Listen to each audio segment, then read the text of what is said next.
रोशनी के नकली पापा का खुलने वाला है राज। जी हाँ दोस्तों, इस दिवाली उड़ने की आशा के अपकमिंग एपिसोड में काफी ज्यादा धमाकेदार ट्विस्ट हमें देखने को मिलने वाले हैं। इस दिवाली खुलने वाला है कुछ ऐसा राज जिससे कि रेणुका और तेजस की उम्मीदों पे पानी फिरने वाला है, तो वही देशमुख परिवार की सोच पूरी तरह से बदलने वाली है। कहानी की शुरुआत होती है रेणुका और तेजस से, जो कि इन दिनों काफी ज्यादा कठिन वक्त से गुजर रहे हैं। वही जहां तेजस के बिजनेस का तो दिन ब दिन कबाड़ा निकल रहा है, जहां हर तरह से उसकी बिजनेस डील हर तरह से फेल होती जा रही है। अब रेणुका और तेजस यही सोच रहे हैं कि सिर्फ और सिर्फ रोशनी के पापा ही हैं जो कि तेजस के बिजनेस में अपना पैसा इन्वेस्ट करके उनकी मदद कर सकता है। तभी रेणुका और तेजस दोनों भी रोशनी के कमरे में जाते हैं और रोशनी से कहते हैं कि अब बहुत हो गया रोशनी, अब हमें तुम्हारे पापा से मदद लेनी ही होगी किसी भी तरह। हमेशा ही कहती थी ना कि तुम्हारे पापा बहुत बड़े बिजनेसमैन हैं, तो अब वक्त आ चुका है कि वो अपने बेटी और दामाद की मदद करे। यहाँ पे रोशनी थोड़ी सी हिचकिचाती है, उसके आंखों में एक अजीब सा डर होता है। तभी रोशनी कहती है कि काकी पापा अभी बहुत बिजी हैं और उनसे पैसे मांगना बिल्कुल भी ठीक नहीं होगा। और तभी रेणुका कहती है कि रोशनी तेरे पापा तो बहुत पैसे वाले हैं ना, अब हमें खुद उनसे मिलना होगा। और तभी रेणुका कहती है कि इस दिवाली पूरा परिवार तेरे पापा से मिलना चाहता है और बस इस बार तेरा कोई भी बहाना नहीं चलेगा। यहाँ पे रोशनी गुस्से में वहां से निकल जाती है, लेकिन रोशनी की हालत तो बहुत बुरी होती है। कमरे से निकलकर रोशनी लगा देती है शिखा को कॉल और शिखा से कहती है कि यार अब तो मैं बुरी तरह से फंस चुकी हूँ, क्योंकि सभी घर वालों को मेरे पापा से मिलना है। क्योंकि काकी ने कह दिया है कि इस दिवाली मेरे पापा को घर आना ही होगा, अगर वो नहीं आए तो वो मुझे घर से बाहर निकाल देगी। और तभी शिखा यहाँ पे कहती है कि देख रोशनी, तू इतना ज़्यादा घबरा मत, कुछ तो ऐसा हो जाएगा, कोई तो आदमी ऐसा मिल जाएगा जो तेरा पापा बनकर उस घर में जाए।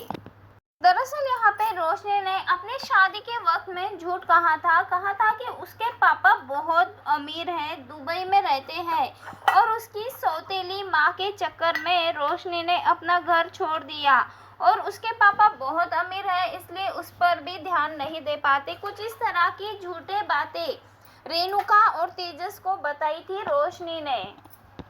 वहीं इसी तरह से रोशनी 2-4 दिन टाल देती है और वहीं पे आ जाता है दिवाली का दिन। दिवाली के दिन रेणुका तो बहुत ज़्यादा खुश है क्योंकि उसका समधी जो आने वाला है, तो वही तेजस भी खुश है क्योंकि उसके बिजनेस में प्रॉफिट होने वाला है उसके ससुर के आने से। वहीं रोशनी यहाँ पे बहुत ज़्यादा परेशान है। यहाँ पे रेणुका बार बार सबसे कहती है कि आज तो हमारी किस्मती खुलने वाली है, जब रोशनी के पापा आ जाएंगे तो हमें ढेर सारे पैसे देंगे, और जब वो हमें पैसे देंगे ना तो उनके पैसों से देशमुख हाउस की सारी तकलीफें दूर हो जाएगी।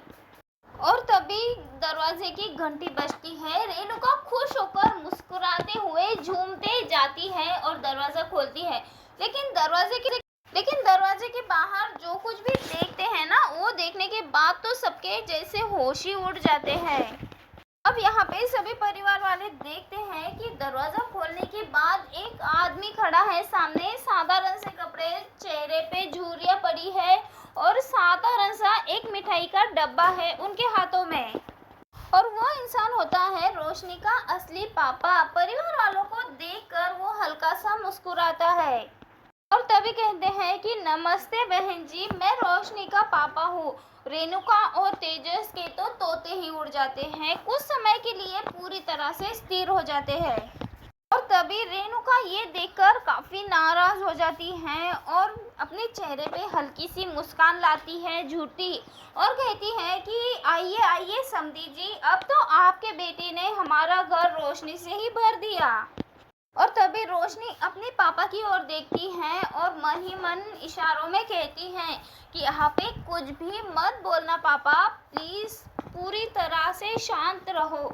उसके पापा देखते हैं आखिरकार रोशनी क्या कहने की कोशिश कर रही है।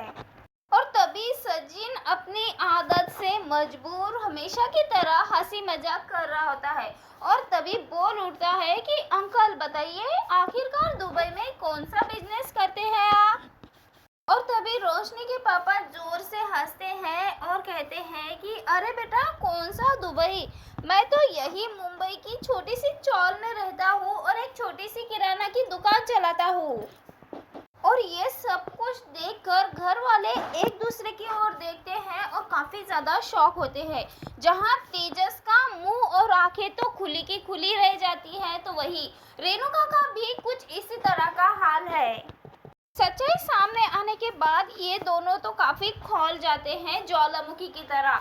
और तभी यहाँ पे रोशनी तेजस और रेणुका के पैरों में गिर जाती है और माफी मांगती है और कहती है कि काकी तेजस, मैं बस तुम्हारे सपनों को पूरा करना चाहती थी। मैं नहीं चाहती थी कि तुम ये जानो कि मैं भी गरीब घर से हूँ। रोशनी कहती है कि मैंने ये सब कुछ सिर्फ और सिर्फ आपके लिए किया। तब यहाँ पे रेणुका कहती है कि हमारे लिए नहीं रोशनी, तू खुद से शर्मिंदा थी, इसलिए तूने इतना बड़ा झूठ बोला।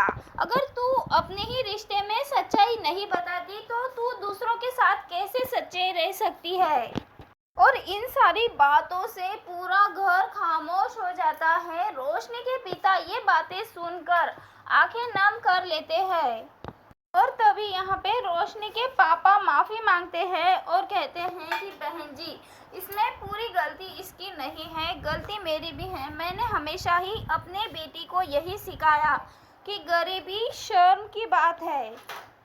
ये सारी बातें सुनकर सभी का दिल पिघलने लगता है, लेकिन रेणुका तो अभी भी गुस्से में लाल है, उसका दिल नहीं पिघल रहा। रेणुका गुस्से में वहां से कमरे में चली जाती है, तो वही तेजस भी शर्म से गुस्से में चला जाता है।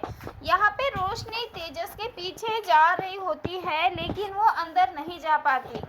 यहाँ पे रोशनी को ऐसा लग रहा होता है कि अब उसके सर पे जो झूठ का बोझ था वो बोझ कम हो चुका है। लेकिन कहानी यहाँ पे खत्म नहीं होने वाली है, कहानी की शुरुआत होने वाली है।